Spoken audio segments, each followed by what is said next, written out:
আজকে ভাবলাম এইডেনের favourite পমোদোরা pasta বানাবো, তাই ফ্রিজ খুলে প্রথমেই চেরি টমেটোসের প্যাকেটটা বের করে নিলাম। আমাকে দেখতে খুবই বিধ্বস্ত লাগছে কারণ আমি অনেক টায়ার্ড। তো ইডেনের টিচার এসেছে, ইডেন পড়ছে আর আমি এই দিক দিয়ে ওর ফেভারিট পমোদোরা পাস্তা বানাচ্ছি। তো আমি সবগুলো টমেটো, একটা বড় টমেটো নিয়েছিলাম, সাথে কিছু রসুন, এগুলো ধুয়ে নিয়েছি। আর আমি এই পাস্তাটা ম্যাক্সিমাম টাইম বানাই হচ্ছে এই পেনে পাস্তা দিয়ে।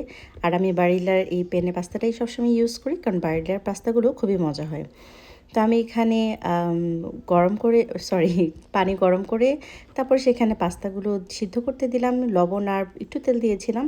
আর একটুখানি বাটারে আমি এখন এগুলো দিয়ে দিয়েছি, এগুলো আমি একটু পোড়া পোড়া করবো।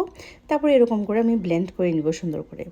তারপরে আমি আসলে এটা শুধু একটু খলিয়ে তারপরে এখানে দিয়েছি, আর এখানে অল্প একটু বাটার এবং সাথে সাথেই দিয়ে দিয়েছি পুরোটা সস, কারণ বাটারের টেস্টটা এখানে অনেক বেশি এনহ্যান্স হবে। আমি এক হাতে ধরেছি আর এক হাতে নাড়ছি, তাই আমার একটু এলোমেলো হচ্ছে। আমি এখানে লবণ আর গোলমরিচ দিয়ে ভালো মতো এটা ফুটিয়ে তারপরে পাস্তাটা ঢেলে দিলাম।